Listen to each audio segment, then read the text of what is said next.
Gold, trusted gold buyers. మీరు తాకట్టు పెట్టిన బంగారాన్ని విడిపించి ఈ రోజు ఉన్న మార్కెట్ ధరకు కొనబడను.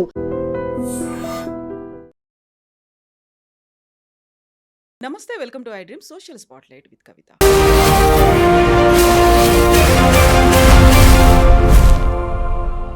Operation Sindoor, operation Mahadev, surgical strike, precision strike, Kargil war, వీటన్నిటిలో విజయం సాధిస్తే ప్రతి భారతీయుడు ఉప్పొంగిపోతాడు, గర్వపడతాడు. అందులో త్రివిధ దళాలకు కూడా ధన్యవాదాలు చెప్తారు, దేశమంతా సెలబ్రేట్ చేసుకుంటుంది. బట్ ఆ యుద్ధంలో పార్టిసిపేట్ చేసేటువంటి సైనికుడు ఎలాంటి ప్రిపరేషన్తో వెళ్తూ ఉంటాడు, అంతకుముందు జరిగినటువంటి ఇన్సిడెంట్స్ని, బ్యాడ్ ఎక్స్పీరియన్సెస్ని ఓవర్కమ్ అవుతూ అలాంటి ఇన్సిడెంట్ మళ్ళీ జరగకుండా ఉండాలంటే భారతదేశంతో పాటుగా ఆర్మీ, నేవీ, ఎయిర్ ఫోర్స్ ఎలాంటి ప్రిపరేషన్తో ముందుకెళ్తుంది. మనతో పాటుగా ఉన్నారు కార్గిల్ వార్లో పార్టిసిపేట్ చేసి 4th జనరేషన్ ఫౌజీ అయినటువంటి వింగ్ కమాండర్ అనీష్ ఆంటోనీ గారు. హలో అండి, నమస్తే. నమస్కారం అండి. So we are very glad and fortunate మీరు మాతో ఉన్నందుకు, మాకు టైం ఇచ్చినందుకు. అండ్ 4th జనరేషన్ యూజువల్గానే అలా అనుకోకుండా ఇంట్రెస్ట్తో జాయిన్ అయ్యేవాళ్ళు కొంతమంది అయితే, ఒక పరంపర లాగా ఇప్పుడు 4వ తరం మీరు ఉన్నారు అంటే like hats off to you and your family members అండి. And thank you so much for saving us. మా కోసం మీరు ఇంత కష్టపడి మీరు ముందుకు వెళ్తున్నందుకు థ్యాంక్ యూ వెరీ మచ్ అండి. మీ షోలో పిలిచినందుకు చాలా థ్యాంక్స్ అండి. థ్యాంక్ యూ సో మచ్ అండి. మేము ఒకటి ఏదైనా జరిగింది అనుకోండి, అక్కడ వార్ అవుతోంది, లేకుంటే బోర్డర్లో టెన్షన్ ఉంది, ఇన్సైడ్ కూడా ఇలాంటివి అవుతున్నాయి అనుకున్నప్పుడు ఆర్మీ వస్తుంది, ఎయిర్ ఫోర్స్ వస్తుంది, నేవీ కూడా ఉంది, వాళ్ళంతా ప్రిపరేషన్లో ఉన్నారు, they are ready to take that. ఇమ్మీడియట్గా అటాక్ చేయడానికి ఉన్నారు, వాళ్ళకి అలర్ట్స్ వస్తున్నాయి, వార్నింగ్స్ వస్తున్నాయి, మెసేజ్లు ఇస్తున్నారు అనుకున్నప్పుడు అంతా మాకు ఓకే వీళ్ళు రెడీగా ఉన్నారు, మా కోసం వాళ్ళు వస్తున్నారు, ఫైట్ చేస్తున్నారు అనేది అనుకుంటాం. బట్ ఆ టైంలో సైకలాజికల్గా మీకు కూడా ఒక ఇండికేషన్ వచ్చింది, we need to fight for the nation అన్నప్పుడు ఏమనిపిస్తుంది యాజ్ ఎ ఫౌజీ? మీరు ఏమనుకుంటారు అసలు? సో అది ఇండికేషన్ వచ్చింది, we have to fight as a nation అనేది, that is ingrained in you అండి. అది మనకు డైలీ ప్రాక్టీస్లో ఉండేది అది. సో మాకు ఎలా నేర్పిస్తారంటే, వార్ ఎప్పుడైనా అవ్వచ్చు, మీరు ఎప్పటికైనా మీరు రెడీ ఉండాలి, రైట్? సో దాట్ అప్రోచ్ అలా ఉంటుంది. అంటే వచ్చినప్పుడు రెడీ అయ్యి మనం చేసి ప్లానింగ్ చేసి వెళ్ళేటప్పుడు అని కాదు. సో ఆ ప్లానింగ్ అండ్ ప్రాక్టీస్ అనేది it is a daily process అండి. సో మీరు చూస్తుంటే every sortie, every time we fly or every training mission we undertake, we take it like a real mission only. So అప్పుడే అలాంటి accuracy వస్తుంది. మీరు ఆప్ సింధూర్ అని చూసినా కానీ, మరి మీరు వేరే ఆపరేషన్స్ అని చూసినా కానీ, ద కైండ్ ఆఫ్ ప్రెసిషన్ మన ఇండియన్ ఆర్మ్డ్ ఫోర్సెస్ చూపిస్తారు. I think it is of the highest order. మనం కూడా చాలా ఇంటర్నేషనల్ ఎక్సర్సైజ్లో పార్టిసిపేట్ చేస్తామండి. ఆపరేషన్ ఎక్సర్సైజ్ రెడ్ ఫ్లాగ్ అని ఉంటుంది యూఎస్లో, వేరియస్ ఇంటర్నేషనల్ ఎక్సర్సైజ్లో పార్టిసిపేట్ చేస్తాం. Almost always we come out in the top, because the practice, the precision and the passion which we approach, and we're always prepared, ready for war. So alantidi readiness for war and is not a one day thing. Exactly. It's a lifestyle. Ante me life is oriented around being prepared for war at any time అనమాట. మీరు ఎంత అయినప్పటికీ కూడా ఇప్పుడు 4th generation ఉన్నారు, ముగ్గురినే చూశారు, తాతగారు, అందుకంటే వాళ్ళ ముందు, ఆ తర్వాత జనరేషన్ ఇక్కడి దాకా వచ్చిన తర్వాత కూడా ప్రతిసారి ఒక లైఫ్ రిస్క్ అనేది ఉంటుంది. మళ్ళీ మనం వస్తామా రామా అనేటువంటివి ఇవన్నీ ఉంటాయి, ఇంట్లో వాళ్ళు ఎదురు చూస్తుంటారు ఉంటుంది. వీటన్నిటికంటే నేషన్ ఫస్ట్ అనేటువంటి ఒక నినాదం అనేది ఉంటుంది. దాన్ని మీరు నరాన జీర్ణించుకొని అక్కడికి దాకా వెళ్తూ ఉంటారు. ఆ టైంలో ఉండేటువంటి ప్రిపరేషన్ అనేది ఒకటి ఉంటుంది చూడండి. ఎప్పటికీ మీరు ఎవ్రీడే ట్రైనింగ్ 24/7 అదే మైండ్లో ఉన్నప్పుడు కూడా సంథింగ్ ఈజ్ హ్యాపెనింగ్ దేర్. మనం వెళ్ళాలి అనుకున్నప్పుడు బయట జరిగేది మాకు పెద్దగా తెలియదు, ఏం జరుగుతుంది అనేది బయట ఉన్న మాకు తెలియదు. ఇంటర్నల్గా అయ్యే ఉంటాయి చూడండి, ఒక స్ట్రాటజీ అనేది ఉంటుంది, వాళ్ళకి ఎవరికి తెలియకుండా వెళ్ళాల్సిన అవసరం ఉంటుంది అనుకున్నప్పుడు. నేషన్ వాంట్స్ టు నో అంటారు కదా అలా. సో లైక్ ఐ సెడ్ అండి, there something called war plans అని ఉంటాయండి. And these are very top secret war plans. కానీ ఈ వార్ ప్లాన్స్ అనేది ఆల్రెడీ ఆల్ సిచ్యువేషన్స్ని ఎన్విసాజ్ చేసేసుకొని ఈ వార్ ప్లాన్స్ అనేవి తయారవుతాయండి. అండ్ ఈ వార్ ప్లాన్స్ ఎలా ఉంటే ఆల్ 3 ఫోర్సెస్ కంబైన్డ్గా వార్ చేసేటట్టు వార్ ప్లాన్ ఆల్రెడీ క్రియేటెడ్గా ఉంటుంది. ఆ war plan at the central level, at the air headquarters, army head quarters and naval headquarters లెవెల్లో క్రియేట్ అయ్యి, then it flows down to formations, then it flows down to units, flows down to individual person కూడా ఒక war plan. నేను ఈ war ఇప్పుడు declare అయింది అంటే నేనేం చేస్తాను, రైట్. సో మళ్ళీ again there'll be separate war plan. ఒకసారి ఓన్లీ పాకిస్తాన్ ఫ్రంట్ ఓపెన్ అయ్యిందంటే ఏం చేస్తాం, ఓన్లీ మనకు చైనా ఫ్రంట్ ఓపెన్ అయితే ఏం చేస్తాం, then there is a 2 front, Pakistan China కలిసి మనం అటాక్ చేస్తే ఏం చేస్తాం, 2.5 front, Pakistan China and internal sleeper cells activate అయ్యి ఇంటర్నల్ అగ్రెషన్ కూడా ఉంటే అలా ఏం చేస్తామని. సో ఇలాంటి వార్ ప్లాన్స్ అండ్ సినారియోస్ అనేది చాలా బ్రెయిన్ స్టార్మింగ్ అయ్యి ఆల్రెడీ క్రియేటెడ్గా రెడీగా ఉంటాయి అండ్ ప్రాక్టీస్ అనేది దానిపైన అవుతుంది. సో మీరు చాలా మటుకు మీరు ఎక్సర్సైజెస్ చూస్తుంటారు, పోఖరణ్లో లైవ్ ఫైరింగ్ ఎక్సర్సైజెస్ ఉంటాయి, నేవీలో మొన్న ఫ్లీట్ రివ్యూ అయ్యింది. సో ఇలాంటి ఎక్సర్సైజ్ అనేది చాలా అవుతున్నాయి, right. And every year process అండి ఇది, రైట్. అండ్ ఈ ఎక్సర్సైజెస్లో all of these war plans get tried and tested to the last minute level వరకు టెస్ట్ అవుతాయండి. ఇది అక్కడెక్కడైనా తప్పులు అవుతుంటే అది మళ్ళీ and it is more like a competition also. So ఎవరు అతని వార్ ప్లాన్ కరెక్ట్గా ఎగ్జిక్యూట్ చేస్తున్నారు అనేది ఒక కాంపిటీషన్ టైప్లో ఉంటుంది. ఆ కాంపిటీషన్ వల్ల people will try to perform their best and because of that the overall performance itself increases. And ఎవరైతే ఎక్కడైతే గ్యాప్స్ ఉన్నాయో దాన్ని మళ్ళీ వెళ్ళి సరిదిద్దుకొని next time the war plan is make better. The plans are refined continuously. So మీరు ఇప్పుడు మనకు సింధూర్ చూసినా కానీ కూడా మనకు ఫైనల్ ద ఫస్ట్ స్ట్రైక్ ఏదైతే వెళ్ళిందో, right, the entire strike was just only 20-25 minutes, right. ఇనీషియల్గానే అయిపోయింది.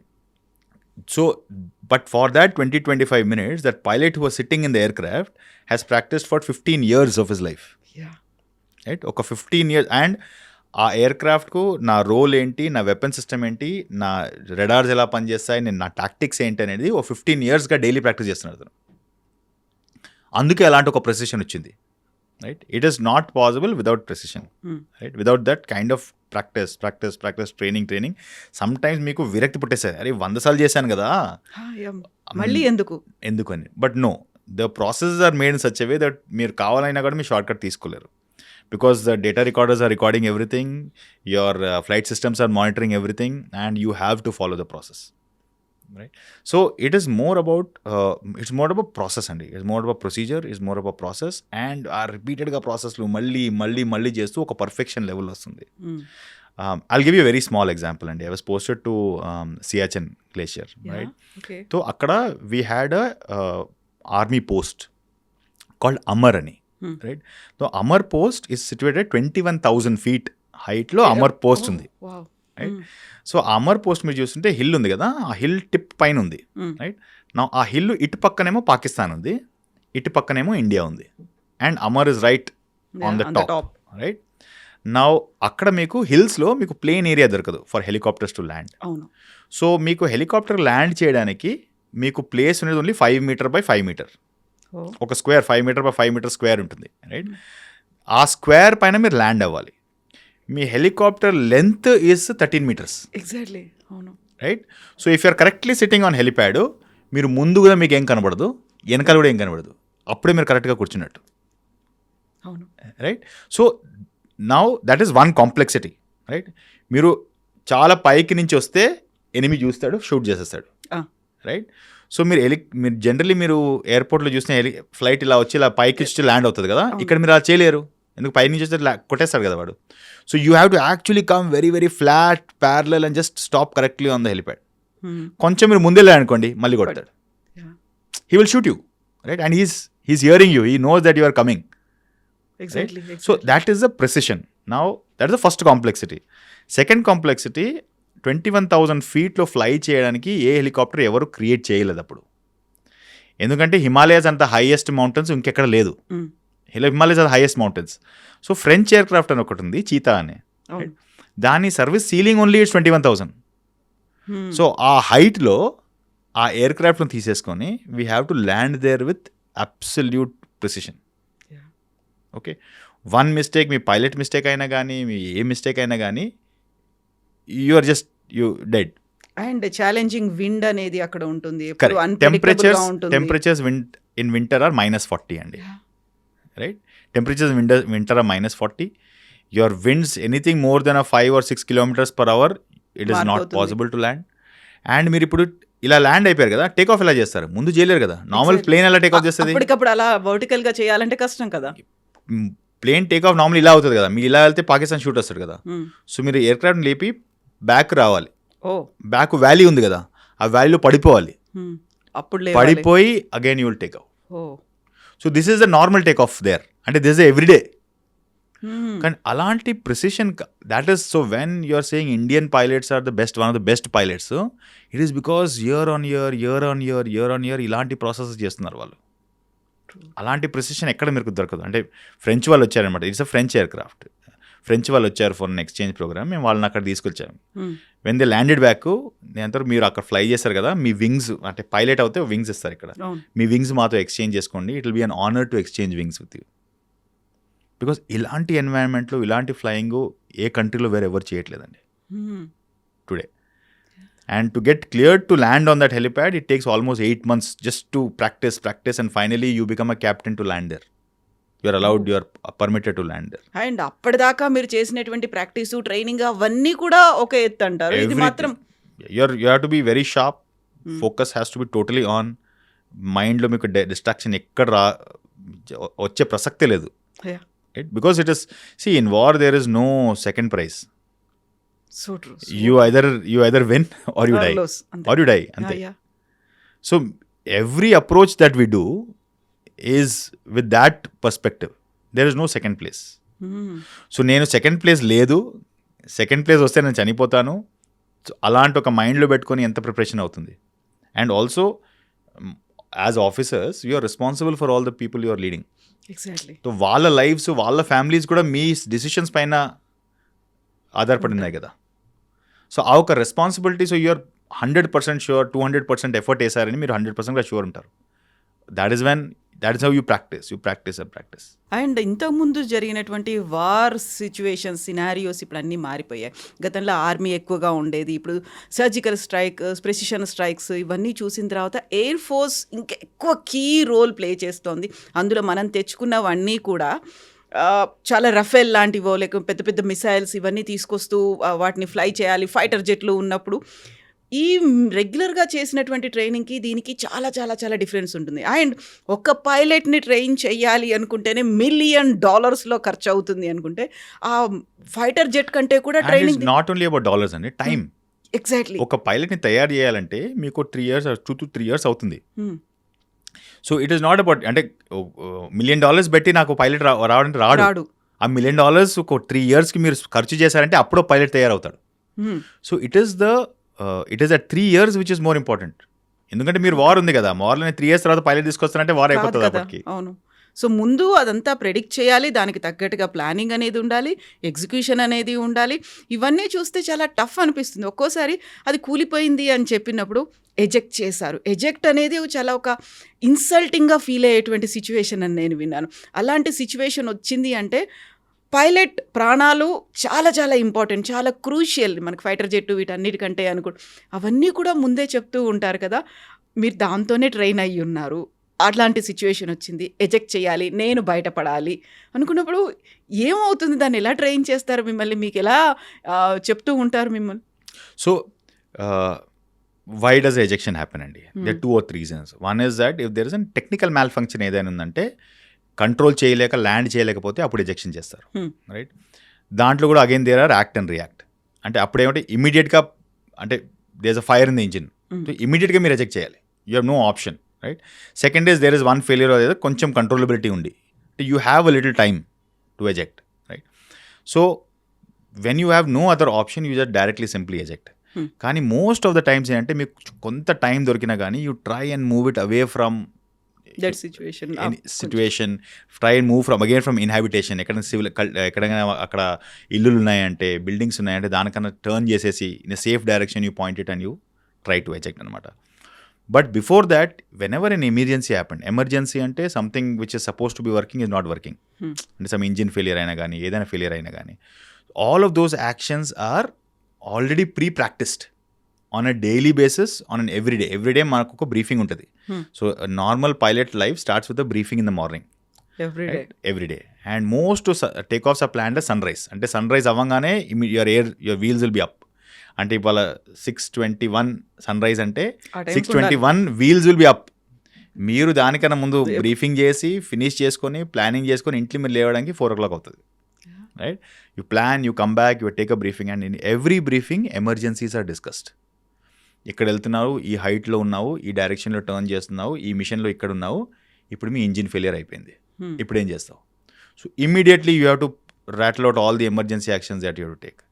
Then somebody else, okay engine fail కదా, హైడ్రాలిక్ ఫెయిల్ అయింది, and all of this is real. అంటే ఎవరికి అడుగుతారు. So one of the pilot will come up and he will give this whole situation and he will randomly pick one pilot from the group. Okay మీరు answer చేయండి అని. అతను వచ్చి ఇలా కూర్చుని ఆన్సర్ చేస్తాడు. ఆన్సర్ చేయకుండా కాకుండా his hands have to move correctly in the right direction to pull the correct levers on a daily basis, right? Then somebody else will come, he will say okay this emergency is this, okay మీరు answer చేయండి. So అతను వచ్చి కూర్చొని ఒక పైలట్లో ఒక కాక్పిట్లో కూర్చున్నట్టు, but only చైర్లోనే, మామూలు చైర్లో ఎయిర్ క్రాఫ్ట్ లో కూర్చోరు అలా కాదు, మామూలు చైర్లో. It's the briefing room is like a large room. There'll be typically around 100 odd people who will be sitting there. All pilots will be there, all air traffic controllers, pilots, meteorological, firefighting వాళ్ళు, safety services వాళ్ళు, doctors అందరూ ఉంటారు ఆ briefing. And starts with the briefing every morning, right? అందరూ వస్తారు. అక్కడ వచ్చిన తర్వాత you cover the weather for the day, you cover the air traffic processes for the day, you cover the safety equipment what is there available for the day, then you cover what are the missions that are going to be planned for the day, anything else is also covered in that. And then you have an emergency session. Emergency సెషన్లో this is what happens. You one senior pilot వచ్చి ఒక emergency callout చేస్తారు. ఎవరిని అడుగుతారు ఎవరు తెలీదు. ఎవరిని అడిగినా కానీ అతను వచ్చి ఇక్కడ కూర్చొని చైర్లో ఆన్ ద స్టేజ్ అందరికి ముందు వెళ్ళి కూర్చొని చైర్లో he has to call out all the correct emergency actions, right? And not only calling out, his hands have to go in the right direction to the right levers. అందరూ pilots కాబట్టి అందరికి తెలుసు correct hand వెళ్తుందా లేదా అని, ఏ యాంగిల్లో వెళ్తుంది, correct వెళ్తుందా లేదా అని, right? And he have to call out and practice all of that. This happens every day. Every time you're going for flying, this process happens. Right? And మళ్ళీ అంటే మీరు తెలియదు కదా, ఇవాళ నన్ను పిలిస్తే అందరి ముందు వెళ్ళి నేను ఆన్సర్ చేయాలి, తప్ప ఆన్సర్ చేయలేను కదా. It's a insult on my professionalism. So you will your self prepare and go, మన తప్పు రాకూడదని. సో అలా మీరు డైలీ 20 years ప్రిపేర్ చేసుకున్నారు అనుకోండి, on that day when it happens correctly, when that situation happens, you are more than 100% prepared. ఆ time కనిపిస్తుంది this is the day I am prepared. అప్పుడు ఆటోమేటిక్గా it goes into subconscious memory, muscle memory వెళ్ళిపోతుంది. Automatic మీ body react అవుతుంది, ఆలోచించడానికి అవసరం లేదు మీకు. హ్యాండ్ మూమెంట్స్ కావచ్చు, లెగ్ మూమెంట్, ప్రతిదీ కూడా ఇమ్మీడియట్గా మళ్ళీ మీరు ఐస్ కూడా దాని మీద ఫోకస్డ్గా ఉండాలి. The I goes in the correct place, the hand goes in the correct place, the correct action comes out. Because you have just seconds to react, you don't have anything more than that, right? So again the level of preparedness I'm saying, right? So you have something called blind fold checks. అంటే మీరు ఏం చేస్తారంటే మిమ్మల్ని కాక్పిట్లో కూర్చోబెట్టేస్తారు. Blinders ఉంటాయి కదా, blinders కళ్ళు కనిపించకుండా కట్టేస్తారు. కూర్చొని instructor will call out switch. మీరు కాక్పిట్లో చూసుంటే హండ్రెడ్స్ ఆఫ్ స్విచెస్ ఉంటాయి, రైట్? కళ్ళు కట్టేసి ఆ స్విచ్ అంటాడు, మీకు కరెక్ట్ మీ చెయ్యి ఆ స్విచ్కి వెళ్ళాలి. 1 ఇంచ్ పైకి కిందికి వెళ్ళినా కానీ స్విచ్ మారిపోతుంది, will fail, right? So unless your blindfold checks are passed, you are not allowed to fly the aircraft. Hand movement అంటే finger tip movement and brain correct యాంగిల్లో, మీకు కళ్ళు మూసుకొని కరెక్ట్ యాంగిల్లో కరెక్ట్ చేయి అక్కడ వెళ్తేనే మీకు ఆ స్విచ్ అక్కడ ఉంటుంది కదా. అవును, 1 ఇంచ్ కిందకైనా 1 ఇంచ్ పైకైనా కానీ will be putting off the wrong switch and collapse అయిపోతుంది entire. So when you're actually flying you don't, అంటే of course you look at the switch that you're doing, but even if your eyes are close, the hand will go to the correct place. So your mind hand eye coordination will be absolutely in sync. There's no difference between mind is thinking something, hand is going somewhere else. Exactly. So when you ask about preparation, right, this is the level of rigor and preparation అవుతుందండి అక్కడ. And margin of ఎర్రర్ని ఎంత తక్కువ చేస్తే almost 0 అయిపోతుంది. ఇదంతా చేసిన తర్వాత కూడా ఎజెక్షన్ చేసే ఛాన్సెస్, సిచ్యువేషన్స్ ఉంటాయి. ఇంత ట్రైన్ అయిన పైలట్ ఎజెక్షన్ చేస్తున్నాడంటే that is definitely a non recoverable situation. Exactly, అందుకే ఎజెక్షన్ అయ్యింది. ఎజెక్షన్ అయ్యింది అనుకున్నప్పుడు పైలట్ సేఫ్ ఉన్నారు. అప్పుడు పైలట్ ప్రాణాలు చాలా చాలా ఇంపార్టెంట్, ఎందుకంటే అంత టైం అండ్ ఎఫర్ట్స్ పెట్టి చేసినటువంటి దాన్ని. ఆ టైంలో మనకు అనిపిస్తుంది ఈ ఫైటర్ జెట్ ఎందుకు కూలిపోయింది. ఈ మధ్యన మనం తేజస్ లాంటివి చూసాము, ఇలాంటివి అయినప్పుడు రఫేల్ మనకు వెరీ రీసెంట్గా జరిగింది. రఫేల్లో కూడా అక్కడ మిస్టేక్ అనేది అయింది, అందువల్లే కూలిపోయింది. లేదు మన మిస్టేక్ కాకపోయినా అక్కడ ఫైటర్ జెట్ మిస్టేకో లేకుంటే టెక్నికల్ ఎర్రరో ఇవి కాకపోయినా కానీ అదర్ పర్సన్ అదర్ కంట్రీ నుంచి ఏదైనా హిట్ చేసింది అంటే కూలిపోవడం ఇలాంటివన్నీ ఉంటాయి కదా. అప్పుడు రెస్పాన్సిబిలిటీ అనేది ఎవరిది ఉంటుంది, ఎవరిని మనం చెప్పడానికి ఉంటుంది? ఎందుకంటే మనకి రఫేల్ ఇచ్చింది ఫ్రాన్స్ దగ్గర నుంచి కూడా వచ్చింది, నో మా దగ్గర అలాంటి ప్రాబ్లం ఏం రాలేదు అని, లేదు కూల్ చేసామని పాకిస్తాన్ చెప్పింది, ట్రంప్ కూడా అదే మాట చెప్తూ ఉన్నారు. కాబట్టి so every crash that happens, in fact not only crash, every accident or even a incident అంటే మ్యాల్ ఫంక్షన్ అయ్యింది కానీ దానివల్ల ఎయిర్ క్రాఫ్ట్కి మనిషికి ఏం డ్యామేజ్ అవ్వలేదు, ఇట్స్ కాల్డ్ ఇన్సిడెంట్. యాక్సిడెంట్ అంటే కూలిపోయింది, air craft is gone, is followed by a court of inquiry అండి. And court of inquiry is a very in-depth process. It runs for months.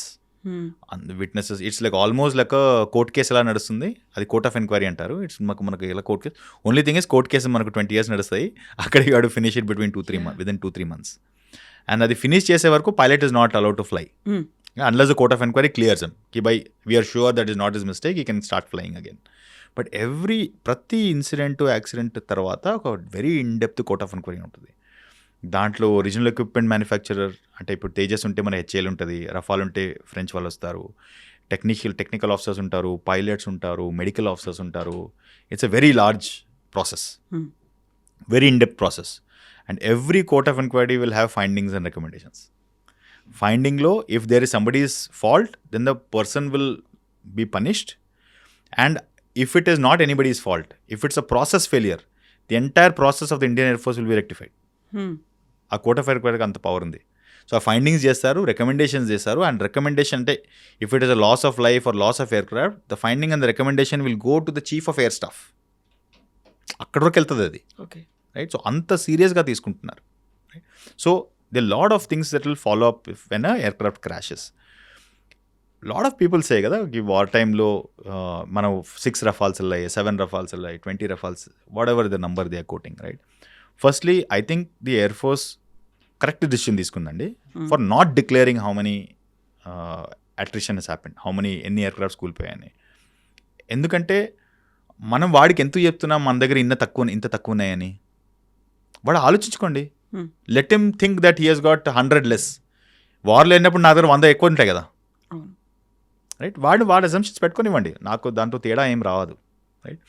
ఇది firstly. Secondly, tell me one any kind of so in the second world war who won? The Allies won, which is US, Britain, France and all that, right? They had 3 times more casualties than the Germans. Okay. But they won the war. So ఎవరు తక్కువ చనిపోయారని మీరు వాళ్ళే war winner అంటే Germany ఇవ్వదు కదా. కానీ actually that's not the case. So war అనే సిచ్యువేషన్లో అట్రిషన్ అనేది ఉంటుంది. You cannot go without attrition, right? ఎంత అట్రిషన్ అయిందనేది that does not need to be declare చెప్పిన ఎవరు అవసరం లేదు. అది మీరు వార్లో ఇంత అట్రిషన్ అయిందంటే మీరు మీ మిలిటరీ సీక్రెట్స్ ఇచ్చినట్టు. బాబు నా దగ్గర ఇన్ని తక్కువ ఎయిర్ క్రాఫ్ట్ ఉంది, ఇక్కడ ఎయిర్ క్రాఫ్ట్ క్రాష్ అయ్యింది, ఇక్కడ వచ్చి అటాక్ చెయ్యి అని చెప్పినట్టు. ఓకే. బట్ ఇప్పుడు వినిపించేది కూడా మన పబ్లిక్ మనీతో కదా కొన్నది, అది పబ్లిక్కి చెప్పడానికి ప్రాబ్లం ఏంటి? రివీల్ చెయ్యొచ్చు కదా, నిజమేనా కదా? వాళ్ళు ఎవరో అంటున్నారు మేము కూల్ చేసామని, ఇంకొకరు ఎవరో చెప్తున్నారు ఏసి నిజంగా కూలిపోయింది అనేది. మనం వి వాంట్ టు నో కదా, మాకు చెప్పాల్సిన అవసరం లేదు. ఆన్సరబిలిటీ, రెస్పాన్సిబిలిటీ ఇలాంటివి వస్తూ ఉంటాయి కదా. సో యూఆర్ ట్రూ అండి. I think it's a very valid ask from the public. మేము డబ్బులు కడుతున్నాం కదా మాకు తెలియాలని. But not every person in the public, right, will take it in the correct perspective. ఈ ఎక్స్ప్లెనేషన్ ఇలా ఉంటుంది, right? So that is why you have levels of secrecy, that is why you have levels of confidentiality, right? మీరు ఇచ్చిన message ఏ sleeper సెల్కి వెళ్ళి ఎక్కడ వెళ్తుందో తెలియదు కదా. Exactly, right? టుమారో అదే మీ అగేన్స్ట్ యూజ్ అవుతుంది, అదే ఇన్ఫర్మేషన్ మీ అగేన్స్ట్ యూజ్ అవుతుంది. So that is why every organization has levels of confidentiality, right? Top secret, confidential, restricted, open అని various levels of. సో ఏదైతే ఓపెన్ ఇన్ఫర్మేషన్ ఉందో ఓపెన్ పెడతారు, ఏ restricted అంటారో కొంతమందికి చెప్తారు. ఏదైతే సీక్రెట్ ఉంది then there are layers of secrecy, ఎవరికి తెలుస్తుందని. సో దానివల్ల this kind of information comes under secret information category. అందుకే it is not revealed to everybody. Is there attrition? The answer would have been yes, there is attrition. Now you will say, I want to know how many aircraft, right? then you will say I want to know which type of aircraft. Then you'll say I want to know which airbase, which aircraft. Right? Exactly. Then will I be, is it a good process to tell you ఈ ఎయిర్క్రాఫ్ట్లో నా దగ్గర, ఈ air ఫీల్డ్లో నా దగ్గర ఇంత తక్కువ aircraft ఉంది, పబ్లిక్ చెప్పమా? అది పబ్లిక్ చెప్తే అక్కడ వెళ్ళినట్టే కదా. ఎగ్జాక్ట్లీ, అవును. So there is a limitation to how much you can disclose and give it to open media. That is decided at the central government, at the government level or the Air Force headquarters level anamata. But that is why declare cheyaru ki endukante too much of information kuda ivvaru. So true. అంత communication అవసరం లేదు. అంత communication అవసరం లేదు. Secondly, like I mean it's a very loose comparison. కానీ మీరు tell me any world cup winning team which has won without losing a wicket. Exactly, so true. Tell me one final, one match of one World Cup winning team in cricket which has won without losing a single wicket. Right? It's a very loose comparison. It's an unfair comparison. It's not the right comparison. But you have to look at it from that perspective. Miru, just in the last 1 month of war, ekkada mana Iran lo, right? The estimate is that there are 37 aircraft which have been destroyed of the US. There are fighters, there are drones, there are helicopters, there are transports, there are air-to-air refuelers, there are airborne radars. All types of aircrafts have been destroyed in the last 30-40 days. 37 aircraft is one estimate that they are saying that has been destroyed. Right? But one is that obviously US is not declaring that. Right, వాళ్ళు ఇక్కడ wherever is very very very blatant public ఏరియాలో వచ్చి పడిందో వాళ్ళు దాన్ని declare చేస్తున్నారు వాళ్ళు. ఇరాన్లో అయిన దాన్ని కూడా అప్పుడు అక్కడ ఉన్నటువంటి యురేనియం ప్లాంట్ దగ్గర ఉన్న దాన్ని ఎక్స్ట్రాక్ట్ చేయడానికి కూడా యూజ్ చేశారు అనుకున్నప్పుడు అక్కడ పైలట్ పడిపోయారు. పైలట్ని రెస్క్యూ చేయడానికి వచ్చిన దాంట్లో మేమే దాన్ని డిస్ట్రాయ్ చేసుకున్నాము అనేది యూఎస్ చెప్పింది. కాదు, మేమే కూల్ చేసామని ఇరాన్ అంటోంది. అక్కడ ఏమైంది, ఓన్లీ అక్కడ ఉన్నటువంటి ఆ ఫైటర్ పైలట్ని తీసుకొని వెళ్ళడానికి చేసినటువంటి ఒక operation. So it is again that is what I'm saying, these are classified things. The US ఏమనేది మా పైలట్ డౌన్ అయ్యాడు, వాడు తీసుకురావడానికి మేము వెళ్ళామని చెప్పారు. But the kind of force that was used to transport aircrafts, right, C-130 Hercules, they are huge aircrafts, right, they can carry almost 100 people, right? You had 4 helicopters, smaller helicopters, then you had gunships, right? You don't land transport aircrafts in a field to rescue one pilot. It is always a small helicopter which goes and picks him and comes out. Right? So, మీకు ఒక్క పైలట్ని pick చేసుకోవడానికి మీకు you are put 100 and 200 people in risk and 2 aircrafts you burned.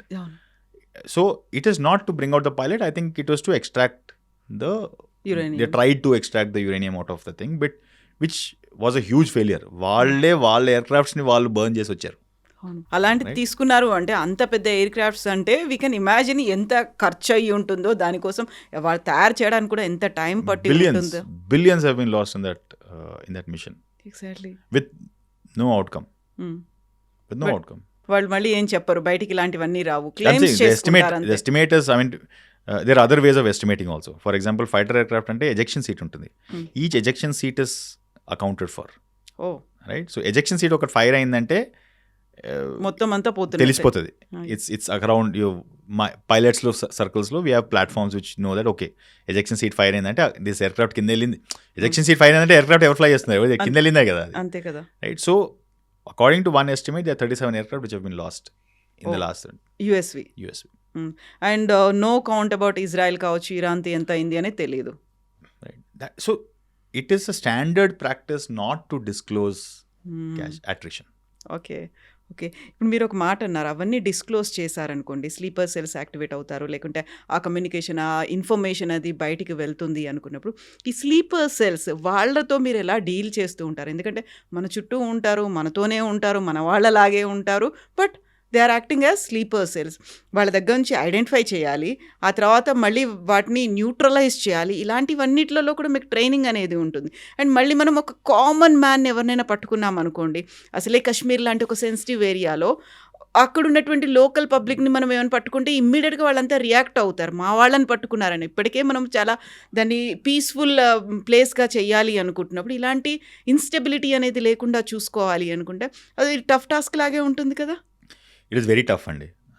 One is, see, when you say job description, right, and what is the scope of the armed forces? There are two scopes, right?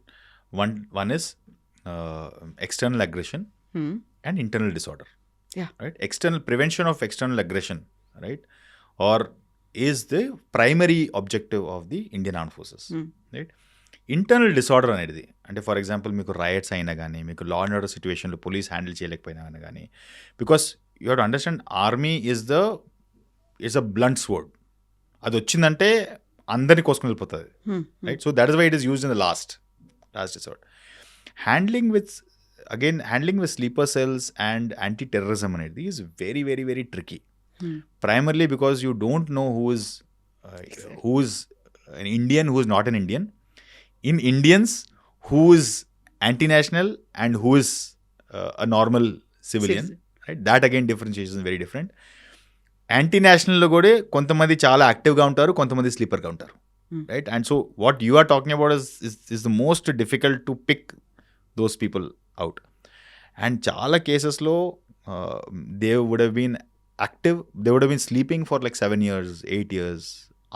అంత indoctrination అయిన తర్వాత కూడా వాళ్ళు 7-8 years. Many of them are వాళ్ళు కావాలని కూడా కాదు, it is because they are being ransomed into it, blackmailed into it.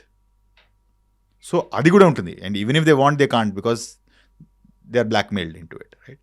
It doesn't justify, కానీ అయినా కానీ దానివల్ల దాని ఉంటారు వాళ్ళు. So but most of this intelligence is done by the NIA, National Investigation Agency, NIA. So they are intelligence agencies just to look at these from internally, right? Where the army comes in, where the armed forces comes in, is final execution law, especially if it is an area like J&K or area like Northeast, right? That is when you come in for the final, when you have to pick up somebody, right? And where you have to neutralize, that is when the army comes in. Now, మీరు operation Mahadev అని కూడా చూసుంటారు, right? So those require some extraordinary skills. అంటే మనకి మీరు పారా SF అని ఉంటారు, special forces ఉంటారు, వాళ్ళ మైండ్ సెట్, వాళ్ళ training will be different level అండి. ఒక డిఫరెంట్ లెవెల్ ట్రైనింగ్ ఉంటుంది వాళ్ళకి, right? So they have 100 kilometer runs. మీరు ఇప్పుడు మనకు చాలా అంటారు కదా, మ్యారథాన్, ట్రయాథ్లాన్ అంటారు కదా, వాళ్ళు ఒక డిఫరెంట్ లెవెల్. 100 kilometers ఉరకాలి వాళ్ళు, పట్టు పెట్టు పూరా డాల్కే బాగుతాయి. అంత హెవీ వెయిట్, ఎంత వెయిట్ పట్టుకొని తిరుగుతుంటారు వాళ్ళు? 40 kgs వరకు ఉంటుంది అండి. 40 kgs వేసుకుని 40 kilometers వెళ్ళాలి. But that is how you climb, no? So when you go for these kind of missions, 2 days, 3 days, 4 days, you have to survive on your own. And food అందులో ఉండాలి, water ఉండాలి, everything, food, water, survival, and you have to always be alert. You don't know when he's coming. Exactly. మీరు వాడిని hunt చేయడానికి వెళ్తున్నాడు, వాడు కూడా కార్చుకొని ఉన్నాడు కదా, మీరు ఎప్పుడు వస్తారని ఎదురు చూస్తున్నాడు. వాడికి మీరు వస్తున్నారని తెలుసు వాడికి, ఎందుకంటే వాడు వచ్చిందే తప్పు పని చేయడానికి. తప్పు పని చేసిన తర్వాత వాడికి తెలుసు విడిచిపెట్టారని, వాడు చాలా అలర్ట్గా ఉంటాడు కదా. So you have to hunt him down, literally you have to hunt him down. ఆ హంటింగ్ అనేది ప్రాసెస్ అప్పుడు 3 days, 4 days, 5 days అవుతుంది. ఆ 5 daysకి మీకు if you have to be totally alert, 100%, 200% alert, and you have to hunt them down, right? So physical skills, mental skills, psychological skills have to be different level. Daniki vallu training again and again, it comes back to training. When you are not fighting, you are training. Procedures, process, shooting. Ante vaadu shooting range ellante 100 bullets, 200 shoot చేస్తాడు. వాళ్ళు వెళ్తాడు, rifle తీసుకెళ్తాడు, కూర్చుంటాడు, స్నైపరు 100 bullets కొడతాడు target పైన, వెళ్ళిపోతాడు. Next day వస్తాడు, మళ్ళీ కూర్చుంటాడు, టార్గెట్ పైన రేంజ్లో 200 bullets కొడతాడు, మళ్ళీ వెళ్తాడు, మళ్ళీ వస్తాడు. That is the kind of training దగ్గర కంటిన్యూస్లీ అండ్ ఆ వెపన్ వాడిది, ఆ వెపన్ ఎలా బిహేవ్ చేస్తుందని తెలుస్తుంది. It's almost like an attachment to him. It's like a personal belonging టైప్లో అనమాట. ఒక యాక్సెసరీ లాగా అయిపోతుంది అది. It is an extension of weapon, is an extension of your arm అంటారు. Your weapon is an extension of your arm, and it is always stuck to you. మీరు ఎక్కడున్నా కానీ అది మీద వెళ్తుంది, తన బాడీ పార్ట్ అంతే. It is your body part. So మీకు ఇప్పుడు వెపన్ ఫర్ దెమ్ వెపన్ లేకపోతే వాళ్ళకు ఏంటి చేతులు ఏదో ఖాళీగా ఉన్నట్టుంది, missing something is not there అని అలా ఉంటుంది. ఇప్పుడు స్లీపర్ సెల్స్ అనుకున్నప్పుడు పహల్గామ్ ఇన్సిడెంట్ అయింది, 26 మంది చనిపోవడానికి అక్కడ కారణం మన దగ్గర ఉన్న కొంతమందే ఇన్ఫిల్ట్రేటర్స్కి హెల్ప్ చేశారు, ఆ టెర్రరిస్ట్లకి హెల్ప్ చేశారనేది. అది కూడా 3000 రూపీస్ తీసుకొని వాళ్ళకు ఫుడ్ ఇచ్చారు, షెల్టర్ ఇచ్చారు, ఈ ఇన్ఫర్మేషన్ బయటికి రాకుండా చూశారు. ఆ 3000 రూపీస్కి ఆశపడి 26 మంది ప్రాణాలు పోవడానికి కారణమయ్యారు అనేది ఒకటి. ఆ స్లీపర్ సెల్స్ ఆపరేషన్ మహదేవ్ అప్పుడు అక్కడ ఉన్నంత మంది కొంతమంది షెపర్డ్స్ లాగా ఉన్నారు, వాళ్ళు ఇన్ఫర్మేషన్ ఇచ్చారు, ఇక్కడ ఎవరో కొంచెం తచ్చాడుతున్నారు కొద్దిగా చూడండి అనేది. వీళ్ళని మీరు బ్లైండ్గా నమ్మడానికి లేదు, వాళ్ళని నెగ్లెక్ట్ చేయడానికి ఉండదు, బ్యాలెన్స్ చేసుకుంటూ వెళ్ళాలి కదా. ఈ ఆపరేషన్ సింధూర్ కావచ్చు, పహల్గామ్ ఇన్సిడెంట్ కావచ్చు, 2 ఎక్స్ట్రీమ్స్ ఉన్నాయి మళ్ళీ అక్కడ. స్లీపర్ అది సెల్స్ ఎక్స్ట్రీమ్ కాదండి, some times same person is giving information అక్కడ కూడా ఇక్కడ కూడా, బోత్ ఓకే బోత్ సైడ్స్. అంటే మీరు అక్కడి నుంచి ఇన్ఫర్మేషన్ వస్తుంది ఇన్ఫార్మర్స్ అనుకుంటారు, లాగా కానీ ఉంటారు. ఇతను ఇక్కడ ఇన్ఫర్మేషన్ కూడా అక్కడ ఇస్తున్నాడు, ఓకే राइट. समटाइम्स जैसे सर हमारा लाइफ को थ्रेट है इसलिए हम लोग दे रहे हैं, वो लोग पैसे But दे रहे हैं पैसे इसीलिए. दे रहे हैं इसलिए दे रहे हैं. But most of the time I think this information game is a very it keeps playing continuously, right. వాళ్ళు మనకి ఇన్ఫర్మేషన్ అక్కడ ఇస్తారు, అక్కడ ఇన్ఫర్మేషన్ మనకి ఇస్తారు. So it's definitely a very very difficult task to ఆ ఫ్లో ఆఫ్ ఇన్ఫర్మేషన్ వాడు ఇచ్చింది కూడా నమ్మాలా నమ్మొద్దు, ఈజీ లీడింగ్ ఇన్ ట్రాప్. అప్పుడప్పుడు వాళ్ళు ఇన్ఫర్మేషన్ ఇస్తారు, ఇక్కడ రమ్మని చెప్పు, ఇక్కడ ఉన్నారని చెప్పు, మేము కాసుకొని ఉంటామని, రైట్, అంబుష్ పెడతారు వాళ్ళు. So it is not very easy and there other techniques also. అంటే before you go there are drones which goes in the front, right. So they are like looking out. Nowadays drone technology has come into the army. చాలా మటుకు drone technology వస్తుంది. Hand held drones ఉన్నాయి, pocket drones ఉన్నాయి, man pad drones ఉన్నాయి, అంటే back ప్యాక్లో ఉంటాయి drones. So lot of techniques you have developed to have eyes before where you are. అంటే మీకు 100 meters ముందు ఏం నడుస్తుంది ఇక్కడే మీకు ట్యాబ్లో తెలుస్తుంది. ఇన్ఫ్రారెడ్ సీకింగ్ డ్రోన్స్ ఉంటాయి, అంటే బాడీ హీట్ బాడీ టెంపరేచర్ చూసి మనిషి ఉందా కాదని కనిపిస్తుంది ఇక్కడ. So we try to counter these with technology. But అక్కడ సిచ్యువేషన్ అలా ఉంది అక్కడ in J and K. In my opinion from what we saw around 15-20 years ముందు, I was in 2014 also, I was in Jammu. అప్పటికి ఇప్పటికీ లోకల్ పాపులేషన్లో తేడా వచ్చింది, right.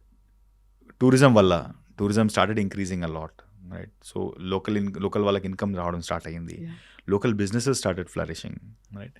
So there is the more India supporting people have increased అక్కడ when compared to around 10-12 years ago అని నాకు అనిపిస్తుంది, right. Even on ground also you can see those differences. Earlier on మీరు ఒక ఇండియా ఫ్లాగ్ తీసుకున్నారంటే మీరు it is very very dangerous to carry India flag and go there in certain parts of Kashmir. Exactly శ్రీనగర్లో లాల్ చౌక్లో తిరంగా ఎగిరింది అంటే celebrate చేసుకున్నారు కదా అందరూ. It is. Now it's a regular तिरंगा उधर लगाना is not a exception anymore. It is normal now. Because people started seeing the benefits of being a part of India, so to say. వాళ్ళకైతే being a part of India అనేది వాళ్ళకి ఒక transition. అది ముందు వాళ్ళలాగా మేము సపరేట్ కాశ్మీర్, మేము separate Azad Kashmir అనుకున్నారు. ఇప్పుడు they are coming to terms with boss ఇండియాతోని ఉండడమే మనకి బెనిఫిషియల్గా ఉందని అదొక ఆలోచన స్టార్ట్ అయ్యింది అక్కడ.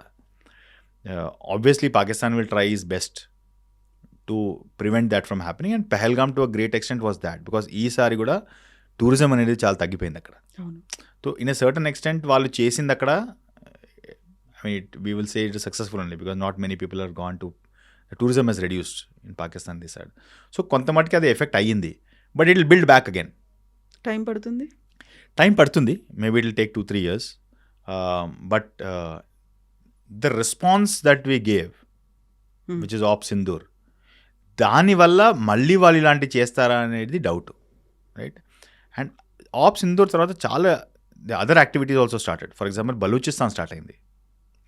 So Pak army ISI is very occupied towards Balochistan. సో ఇక్కడ వాళ్ళకు కొంచెం తగ్గించారు. దానివల్ల ఇక్కడ అయ్యే ప్రసక్తి కొంచెం తక్కువ ఉంది, right. Balochistan is active now. So Pakistan and Balochistan are fighting at Baloch, right. ఇవాళ పొద్దున్న న్యూస్ ఏమంటే even Iran border also with Pakistan has become active.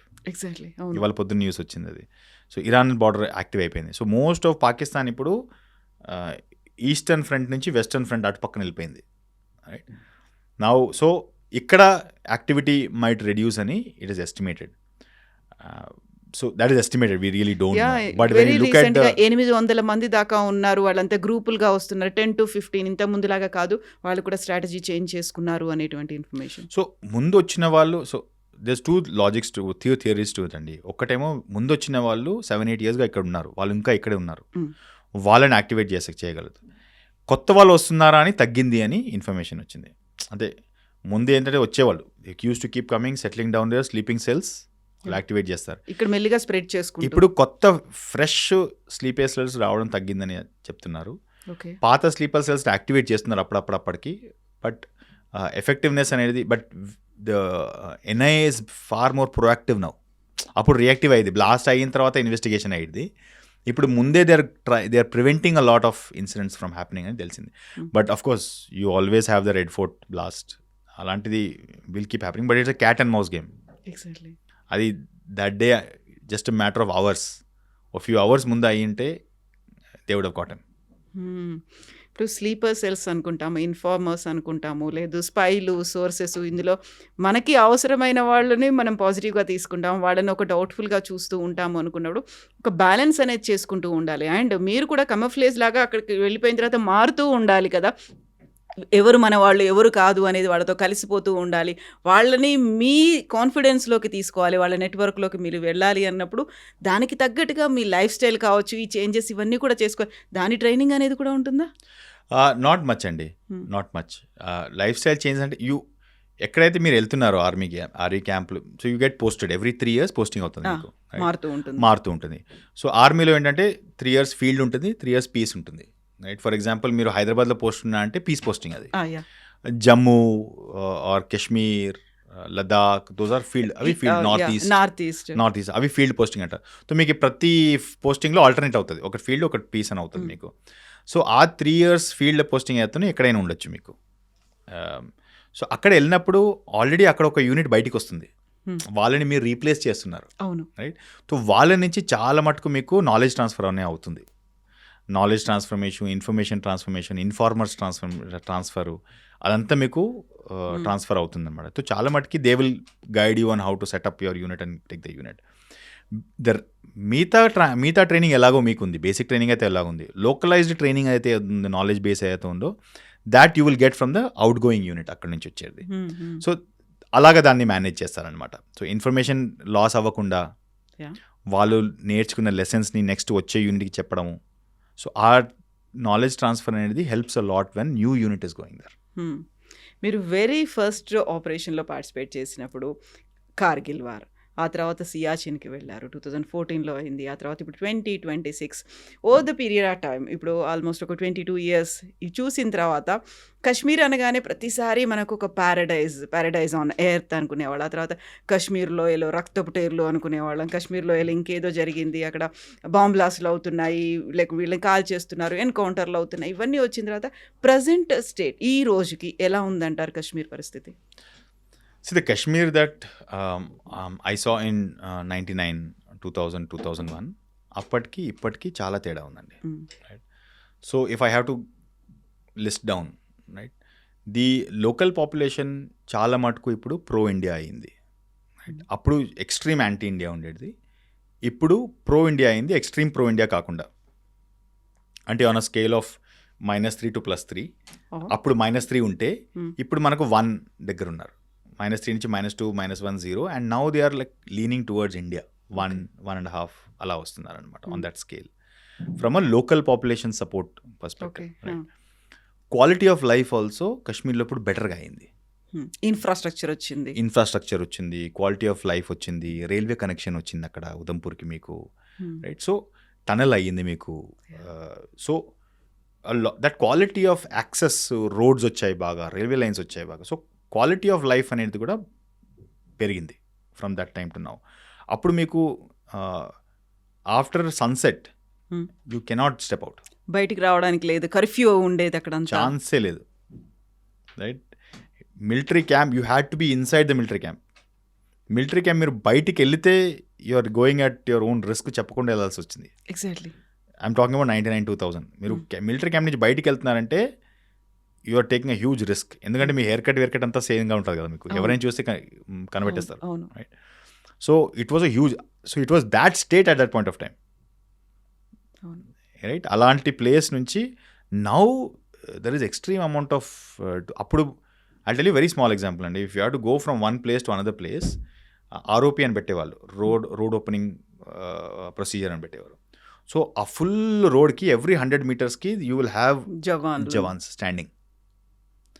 And 1 hour before 1 hour 2 hours before the vehicle goes, and then vehicle వెళ్ళిన తర్వాత 1 or 2 hours convoy వెళ్తుంది. Vehicle ఒంటరిగా వెళ్ళలేదు. అవును, you have to put 20-30. So convoy సుబే 9 o'clock నికలేగా. So ఎవరికైనా బయటికి ఆ రోడ్కి వెళ్ళాలంటే 9 o'clock ఆ కాన్వాయ్లో జాయిన్ అయిపోవాలి. మీ పేరు ఇవ్వాలి కాన్వాయ్కి, ఒక్కరోజు మీరు పేరు ఇవ్వాలి. ఈ కాన్వాయ్లో 9 o'clock కాన్వాయ్లో మా బండి వెళ్తుంది అని ఆ పేరు ఇస్తే ఆ కాన్వాయ్లో మీ బండి పేరు యాడ్ చేస్తారు. ఆ బండిని మీరు అక్కడ వెళ్ళి 1 hour ముందు, అక్కడ 1 hour ముందు ఇక్కడ పార్కింగ్ లాట్లో వెళ్ళాలి. పార్కింగ్ లాట్లో వెళ్తే మీ బండి చెక్ చేస్తారు. బండి చెక్ చేసిన తర్వాత 9 o'clock ఆ కాన్వాయ్ బయలుదేరుతుంది. కాన్వాయ్ వెళ్ళేటప్పుడు కాన్వాయ్ ఎక్కడ ఆగదు. కాన్వాయ్ ఆగే ప్రసక్తే లేదు. It will just keep rushing. ఆగితే ఎక్కడ అంబుష్ పెడతారని. అండ్ అలర్ట్గా ఉండాలి ఇంకా. ఎస్, అండ్ ఆ రోడ్ ఫుల్గా మీకు ఆర్ఓపి పోస్ట్ ఉంటాయి. మీకు జవాన్ గన్ పెట్టుకొని కూర్చుంటారు. రైట్, అండ్ కాన్వాయ్ వెళ్ళిన తర్వాత మళ్ళీ వాళ్ళు లాస్ట్ జీప్లో కొట్టుకుని వెళ్ళిపోతారు వాళ్ళు.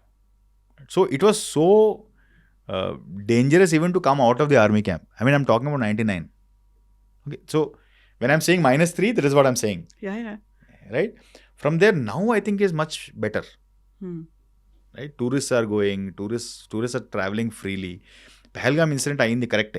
I'm not saying that it's negative, right? But it is better than at that point. Appudu you can't think about it. ప్రతిసారి నాకాబందీ అనేది అవుతుంది, కార్డన్ అండ్ సెర్చ్ అవుతుంది, అక్కడ ఉన్నటువంటి లోకల్ పీపుల్ను వాళ్ళ ఇళ్లలోకి వెళ్ళి చూడాలి. ఇవన్నీ అనేది ఒక సెన్సిటివ్ అవుతుంది, కాకుంటే సీరియస్గా ఫోకస్ పెట్టాల్సినటువంటి ఇష్యూస్ ఇవన్నీ ఉంటాయి.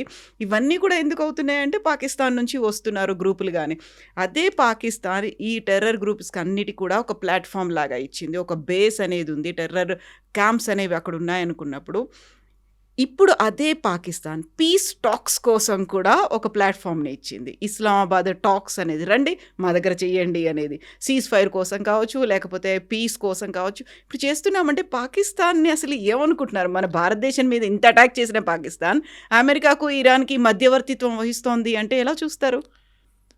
No, my opinion is little different అండి. Pakistan is bankrupt. పాకిస్తాన్ దగ్గర డబ్బులు లేవు. పాకిస్తాన్ ఇప్పుడు యాజ్ అ కంట్రీ నడవాలంటే వాళ్ళకి ఎక్కడి నుంచైనా డబ్బులు కావాలి. Okay, right. వచ్చే డబ్బులు వరల్డ్లో డాలర్ ప్రింట్ చేసే కెపబిలిటీ ఓన్లీ 1 కంట్రీ దగ్గర ఉంది, అది అమెరికా. సో పాకిస్తాన్ డబ్బులు వస్తే అమెరికా నుంచి రావాలి. అది వరల్డ్ బ్యాంక్ త్రూ రావచ్చు, IMF మానిటరీ ఫండ్ నుంచి రావచ్చు, ఎక్కడైనా రావచ్చు, కానీ వచ్చేది అక్కడ అమెరికా నుంచి వచ్చింది. ఈ సినారియోలో ఇరాన్, US, పాకిస్తాన్ సినారియోలో Pakistan is just mouth piece of US. అంతే, వాడికి ఇంకేం పని లేదు. రైట్, US ఏం చేస్తే వాడు చేయాలి. పాకిస్తాన్ ఇరాన్కి నేబర్ ఉన్నది వారికి కలిసి వచ్చింది. ఇఫ్ ఈజ్ ఆ నేబర్ కాకపోతే ఈ ఛాన్సే లేదు ఇక్కడ. Right, so it is not, he's not managing a peace talks, he is just a mediator, a venue between Iran and US. Iran is today, for example, పొద్దున్న ఇరాన్ హెస్ అటాక్డ్ పాకిస్తాన్. అక్కడ వాళ్ళు మీకు we don't believe you, we don't trust you అనే ఒక feeling ఉంది అక్కడ పాకిస్తాన్తోనే. Right, US అనేది ఏంటి, వాళ్ళకు పాకిస్తాన్ కావాలి, ఎందుకు మాట్లాడుకు ఎవరైనా కావాలి కదా. రైట్, సో మీరు చూసుంటే ట్విట్టర్లో కూడా వాడు పంపించిన డ్రాఫ్ట్ యాజ్ ఇట్ ఈస్గా పోస్ట్ చేస్తున్నాడు. అవును, రైట్. సో మీకు అతను ఉన్న క్రెడిబిలిటీ అని చెప్పండి. అతను సొంతంగా ఒక ఆలోచించి ఒక డ్రాఫ్ట్ కూడా చేయని పరిస్థితిలో ఉన్నాడు వాడు. ఆ డ్రాఫ్ట్ కాపీ పేస్ట్ మాత్రమే చేస్తున్నాడు అతను. సో అతనికి స్టాండింగ్ అనేది ఏం లేదు. He's just mouth piece. ఇక్కడ అడుక్కుంటాడు, అక్కడ అడుక్కుంటాడు, ఇక్కడ అడుక్కుంటాడు, అక్కడ అడుక్కుంటాడు వాడు. So I don't think he's doing a peace talks as such.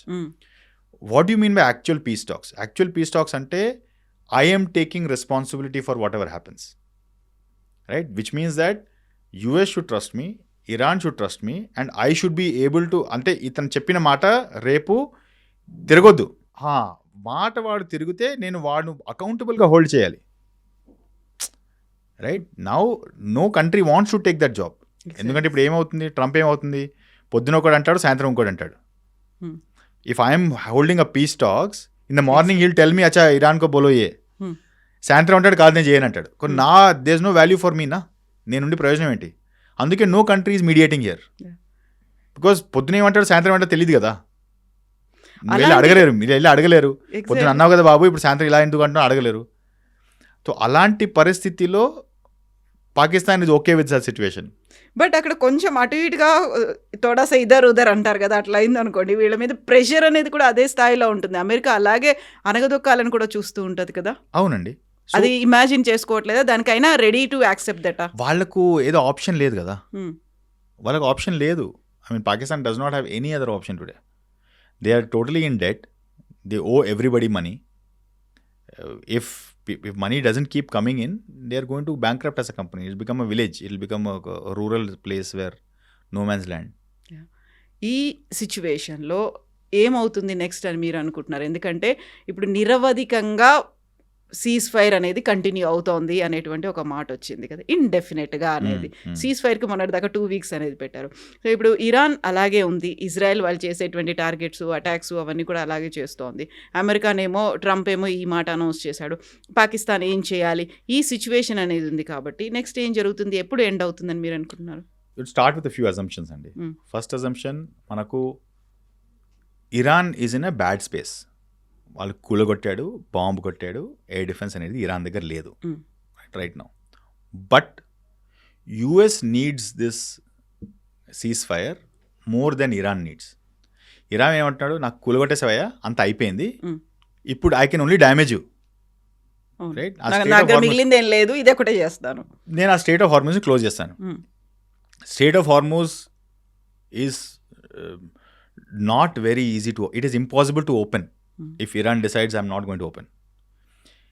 It is just it's a 33-kilometer channel, but actual ship మన heavy transport, crude transport ships వెళ్ళాలంటే దానికి డెప్త్ కూడా కావాలి. దానికి అవైలబుల్ ఉన్న డెప్త్ ఓన్లీ 2 kilometers డెప్త్. పక్కన వెళ్ళింది అనుకోండి కింద తగులుతుంది. అవును, వెళ్ళలేదు. సో ఆ పైనుంచి 33 kilometers కనిపిస్తుంది, కానీ మీకు ట్రావెల్ చేసే అవైలబుల్ స్లాట్ ఏదైతే ఉందో అది ఓన్లీ 2 kilometer స్లాట్. ఎందుకంటే మీకు షిప్కి కింద డెప్త్ కూడా కావాలి మీకు, especially the large, and these large tankers are like floating islands అండి. హెవీ వెయిట్ తో, very heavy weight, right? Very heavy weight, they are like huge islands, right? అది తిరగలేడు కదా. అవును, ఒకటి కమిట్ అయ్యాడంటే మళ్ళీ తిరగలేడు, ఎందుకంటే ఆ టర్నింగ్ రేడియస్ అనేది 2 kilometers క్రాస్ అయిపోతుంది, కింద తగులుతుంది, right? So he has to just lay mines there, and very intelligence mines ఉన్నాయి, ఐడెంటిఫికేషన్ మైండ్స్ ఉన్నాయి, సోనార్ మైండ్స్ ఉన్నాయి, వాట్ ఎవర్ మైండ్స్ అదే, రైట్? సో అది ఓపెన్ చేయలేరు. అది ఓపెన్ చేయకపోతే entire gulf is gone, right? Iran ఏమంటున్నాడంటే I will be nuisance value, నేను ఓపెన్ చేయను. ఇఫ్ ఓపెన్ చేయకపోతే ఎంటైర్ వరల్డ్ ఎకానమీ కొలాప్సెస్.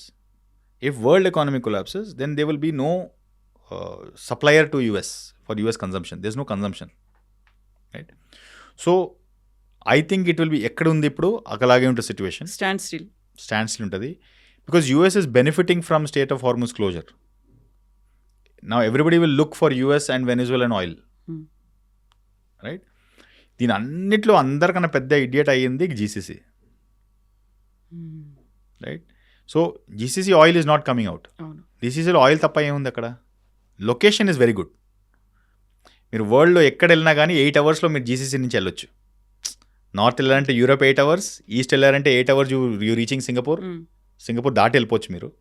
అటు పక్కన వెళ్ళాలంటే you cross Atlantic, you're in to Americas. సౌత్కి వెళ్ళాలంటే you're in to Africa. So GCC అనేది location is very strong. They have oil. This only 2 things అంటే, మీ కంట్రీ మీద బాంబ్స్ పడ్డానంటే మీరు లొకేషన్ ప్రయోజనం లేదు, ఎవరు రారు, రైట్? ఆయిల్ ఉంది, ఆయిల్ బయట వెళ్ళకపోతే ఆయిల్ మీకు ఉండి కూడా waste, right? So that entire area Iran can export because Iran has got access. Iran oil can go out from the other side also, right? So అందరికన్నా పెద్ద లాస్ ఇప్పుడు అయ్యేది GCC కంట్రీస్కి, రైట్? యుఎస్ వచ్చాడు, కొట్టాడు, బ్లాక్ అయిపోయింది, అక్కడి నుంచి ఆయిల్ బయటికి రావట్లేదు, వాడు ఆయిల్ అమ్ముకుంటాడు ఫుల్ వరల్డ్కి, right? The loss is for GCC and for China, because China నుంచి ఆయిల్ అంతా ఇక్కడి నుంచి రావాలి. అది Russia's already said that we will backfill, right? So అక్కడ బ్లాకేడ్ పెట్టడము economically it is advantages for US, right? Iran అక్కడ కూర్చుంటాడు, నేను బ్లాక్ చేసుకుంటాను బాబు, ఇక్కడి నుంచి బయటికి ఏం రాదు, నా ఆయిల్ నేను పక్కన నుంచి గోదావరిపోర్ట్ నుంచి తీసేసుకుంటానంటాడు, right? So in my opinion this ceasefire is going to last long. ఇప్పుడు మనం ఇద్దరు కొట్లాడుకున్నానండి, నేను సీజ్ ఫైర్ అని చెప్పాను, 2 వీక్స్ సీజ్ ఫైర్ అని చెప్పాను. దాని తర్వాత మీరు అడగాలి కదా, అవును. కొంచెం ఎక్స్టెండ్ చేస్తావా? ఎవరు అడగాలి? మీరు అడగాలి కదా. ఎగ్జాక్ట్లీ. అప్పుడు ఏం చేస్తాను, సరే ఎక్స్టెండ్ చేస్తాను. మీరు అడగకున్నా కానీ నేను ఎక్స్టెండ్ చేస్తున్నాను. అవును. అది కూడా టైం లైన్ పెట్టకుండా ఇండెఫినెట్గా ఎక్స్టెండ్ చేస్తున్నాను. అవును. Who's having the upper hand? You are having the upper hand. నేను అడగలేదు బాబు ఎక్స్టెన్షన్కి, మీ అంతా మీరు ఇస్తున్నారు. నువ్వు ఇచ్చినా కానీ ఇవ్వకపోయినా కానీ నేను నా పని చూసుకుంటాను, నేను నాకు అవసరం లేదు అంటున్నారు కదా. ట్రూ. కానీ ఇతను వచ్చి నేను కాదు, నేను ఎక్స్టెండ్ చేస్తున్నాను. ఆ ఎక్స్టెన్షన్ ఎవరు అడిగారు? రెండింటికి పని లేకుండా పాకిస్తాన్ అడుగుతుంది, right? Pakistan is asking for extension. Iran is saying I'm not ask Pakistan to ask. నేను అడగలేదు పాకిస్తాన్, నేను చెప్పలేదు కదా నేను అడగడానికి. పాకిస్తాన్ అడుగుతున్నాను, నువ్వు మీడియేట్ చేయనే కూడా అనట్లేదు కదా. So that is the value of Pakistan here. Trump ఏంటి ఇప్పుడు పాకిస్తాన్ అడిగాడు కాబట్టి నేను సీజ్ ఫైర్ ఎక్స్టెండ్ చేస్తున్నాను చెప్తున్నాడు, right? So I think it is going to be status quo there. The Strait of Hormuz is likely to be blocked, but the repercussion for growing economies like India, China is going to be very huge. Planting season vastundi. Pesticides, fertilizers is going to get very, very badly. Ammonia comes from there. Ammonia needs fertilizer. That is going to get deeply affected. Helium comes from there. Around 40% of the world's helium comes from there. Helium is required for cooling in semiconductor manufacturing. Even in health sector. Any semiconductor, any sector which is using semiconductors requires helium. So మీరు అది phones అయినా కానీ, TV అయినా కానీ, washing machine అయినా కానీ, మీకు health సెక్టర్లో ఎంఆర్ఐ మిషన్స్ అయినా కానీ, CT scan, everything that. So back నుంచి మీకు సెమీకండక్టర్స్ రాకపోతే మీ world electronics like to get suffocated.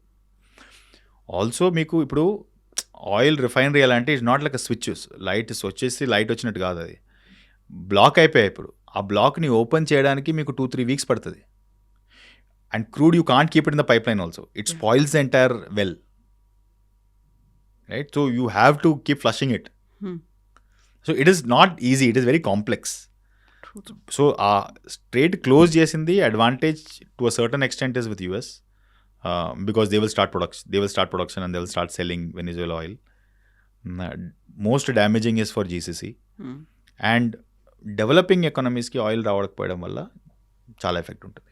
భారతదేశం మీద ఉంటుందా? ఇట్ ఈస్ లైక్లీ అండి, because already it is on the 45th day, right? And ఇప్పుడు ప్రస్తుతానికైతే అన్నీ క్లోజ్గా ఉంది. There is nothing which is going in or out. ఇలా ఉంటే I think it will definitely another maximum we have 15-20-25 days of time. దాంట్లో solution అది open అవ్వకపోతే then it will be an issue.